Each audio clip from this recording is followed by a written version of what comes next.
எல்லாருக்கும் வணக்கம்.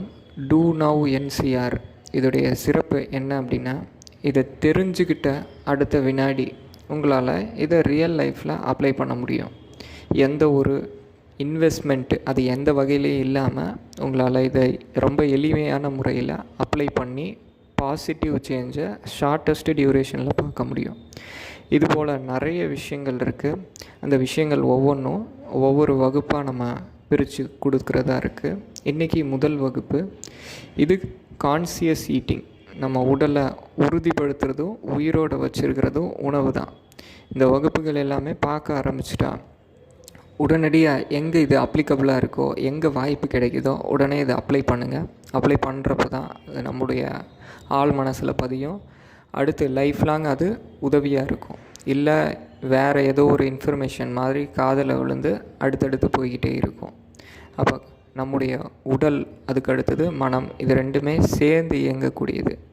நம்ம உடலுக்கும் மனசுக்கும் ரொம்ப நெருங்கிய கனெக்ஷன் இருக்குது. இந்த மனம் இதனால் உடலை ரொம்ப ஈஸியாக இன்ஃப்ளூயன்ஸ் பண்ணிட முடியும். இதுக்கு ஒரு எக்ஸாம்பிள் சொல்கிறேன். ஒரு செய்தி, ஒரு துக்கமான செய்தி கேட்ட அடுத்த வினாடி ஹார்ட் அட்டாக் வந்து இறக்குறாங்க. அப்போ அந்த அளவுக்கு மனசுக்கு சக்தி இருக்குது. இதனால் பாசிட்டிவாகவும் செயல்படுத்த முடியும், நெகட்டிவாகவும் செய்ய முடியும். இப்போ மனசுக்கு எந்தளவுக்கு சக்தி இருக்குது அப்படின்றத, எந்தளவுக்கு உடலை இன்ஃப்ளூயன்ஸ் பண்ண முடியும் அப்படின்றத இந்த எக்ஸாம்பிள் மூலமாக நான் சொல்லியிருக்கிறேன். இப்போ உடலும் மனசும் பார்க்கப்ப மனசு தான் சக்தி வாய்ந்தது உடலை விட. கான்சியஸ் ஈட்டிங், இதை சிம்பிளாக சொல்லணும் அப்படின்னா, நம்ம உணவு எடுத்துக்கும் போது முழு கவனம் உணவில் தான் இருக்கணும். அப்போ அந்த உணவில் இருக்கக்கூடிய அனைத்து சத்துக்களும் உடல் உறிஞ்சிக்கும். பல பேர் நல்ல உணவுகள் எடுத்துக்குவாங்க. பழங்கள், பச்சை காய்கறிகள், பாரம்பரிய அரிசிகள், அதில் கருப்பு கவுனி, இது மாதிரி நிறைய நல்ல உணவுகள் எடுத்துக்குவாங்க. இருந்துமே அவங்க உடலில் அதோடைய விளைவு, அதோடைய முழு தாக்கம் இருக்காது. ஏன் அப்படின்னா அடிப்படை இது தான். அப்போ நம்முடைய மனம் அப்படின்றது, மனசில் வரக்கூடிய எண்ணங்கள் உடலை பாதிக்கும், உடலில் தன்னுடைய எஃபெக்டை காட்டும். இப்போ உதாரணத்துக்கு சாப்பிடும்போது ஒரு ஹாரர் மூவியை பார்த்துட்டு சாப்பிட்றோம் அப்படின்றப்ப உடலில் கார்டிசாலுடைய அளவு அதிகமாகும். இதே ஒரு சண்டை காட்சி பார்க்குறப்ப ஆனால் அட்ரினலின் அந்த சுரப்பி சுரக்கும். காமெடி காட்சிகள் பார்க்குறப்ப அதுக்கு உண்டான சுரப்பிகள் சுரக்கும். அப்போ இப்படி இருக்கிறப்ப நம்ம உடல் எப்போ அட்ரினலின் சுரக்குதோ அப்போ டைஜஷனுடைய வேலையை கம்மி பண்ணிடும், அது ஸ்டாப் பண்ணிடும், அதுக்கான இயக்கம் நடக்காது. அப்போ இது வெறும் பார்க்குறது, டிவி பார்க்குறதோ, மியூசிக் கேட்குறது அது மட்டும் கிடையாது. சாப்பிட்றப்ப பேசுகிறது, அந்த பேச்சிலையுமே எந்த எமோஷன் அட்டாச் ஆகிருக்குதோ அந்த எமோஷனுக்குரிய சுரப்பிகள் சுரக்கும். ஏன் இதை பற்றி சொல்கிறேன் அப்படின்னா, நம்முடைய உடல் எதை கட்டுப்படுத்துது, உடல் அதை கட்டுப்படுத்துகிறதே ரெண்டு விஷயங்கள் தான். ஒன்று நரம்பு மண்டலம் உடலை கட்டுப்படுத்தும், ரெண்டாவது ஹார்மோன்ஸ் இதை உடலை கட்டுப்படுத்தும். இந்த ரெண்டு தான் முக்கியமாக உடலை கட்டுப்படுத்துறது. அப்போ இந்த நரம்பு மண்டலம் அப்படின்றப்ப சிம்பத்தட்டிக் இருக்குது, பேராசிம்பத்தட்டிக் இருக்குது. இந்த பேராசிம்பத்தட்டிக் தான் ஜீரணத்துக்கு உதவக்கூடியது. சிம்பத்தட்டிக் எப்போ ஆக்டிவேட்டடாக இருக்கோ அப்போ இந்த பேராசிம்பத்தட்டிக் வேலை செய்யாது.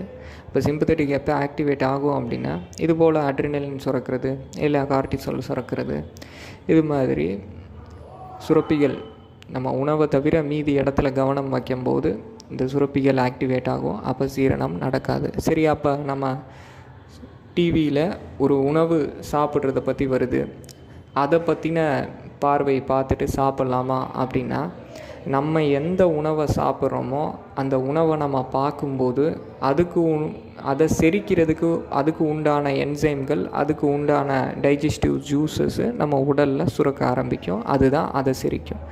நம்ம டிவியில் இப்போ வேறு ஏதோ ஒரு உணவு இருக்குது, அதை நம்ம பார்த்து நம்முடைய உணவு சாப்பிட்றப்ப டிவியில் இருக்கக்கூடிய உணவுக்கான சுரப்பிகள் தான் உடம்பில் சுரக்கும். நீங்கள் சாப்பிட்ற உணவுக்கான சுரப்பிகள் சுரக்காது, அதோடைய சத்துக்கள் உடம்பில் கிடைக்காது. அப்போ இதுக்கு ஆயுர்வேதத்தில் எப்படி சாப்பிட்றது, கான்சியஸ் ஈட்டிங்குடைய வழிமுறை என்ன அப்படின்றது சொல்லியிருக்காங்க. இதுதான் ரொம்ப முக்கியம். கவனமாக சாப்பிட்லாம் அப்படின்ட்டு ஒரு வார்த்தையில் சொல்லக்கூடாது. இதுக்கு வழிமுறை இருக்குது. அப்போ மனம் அப்படின்றது, மனசு எப்படி கன்சியூம் பண்ணுது அப்படின்னா 5 சென்சஸ் மூலமாக தான் கன்சியூம் பண்ணுது. அப்போ இதில் முதல்ல பார்க்குற சென்ஸு பார்வை. அப்போ உணவு சாப்பிடும்போது நம்ம உணவில் தான் பார்வை இருக்கணும், வேறு எங்கேயும் போகக்கூடாது. இந்த உணவில் இப்போ ஒரு கடுகு இருக்குது, ஒரு சின்ன ஒரு பொருள் இருக்குது அப்படின்னாலும் அதை பார்த்து நம்ம சாப்பிட்ணும். அதுக்கடுத்தது 2வது நுகர்தல், ஸ்மெல் பண்ணணும். இந்த உணவு எந்த ஒரு விலங்குமே பாருங்கள் எப்பயுமே முதல்ல ஸ்மெல் பண்ணும். அப்போ ஸ்மெல்லிங் நம்மக்கிட்ட இப்போ கிடையவே கிடையாது. அப்போ ஸ்மெல் பண்ணும்போது பசி அதிகமாகும், சலைவா எக்ஸ்ட்ராவாக சுரக்கும், அதெல்லாம் ஃபீல் பண்ணியிருக்கீங்க இல்லையா? அப்போ ஸ்மெல் பண்ணணும் 2வது. 3வது அதை வாயில் போட்டு நம்ம கடிக்கும்போது அதுடைய சவுண்டு இதில் கவனம் இருக்கணும். 4வது அதோடைய சுவை மீது கவனம் இருக்கணும். 5வது அதை நம்ம தொடுறப்ப அதோடைய தொடு உணர்ச்சியில் நம்ம கவனத்தை செலுத்தணும். இப்படி இந்த 5 சென்சஸை நம்ம உணவில் வச்சு சாப்பிடும்போது உணவு என்னவாக இருந்தாலும் சரி அது அமிர்தமாக மாறி நம்ம உடலை பலப்படுத்தும், நம்ம உடலுக்கு சக்தி கொடுக்கும். இதுவே அமிர்தமாக இருந்தாலும் கவனத்தை வேறு இடத்துல வச்சுட்டு அதை எடுத்துக்கிறப்ப உடல் வீணாக போகும். நன்றி. வாழ்க வளமுடன்.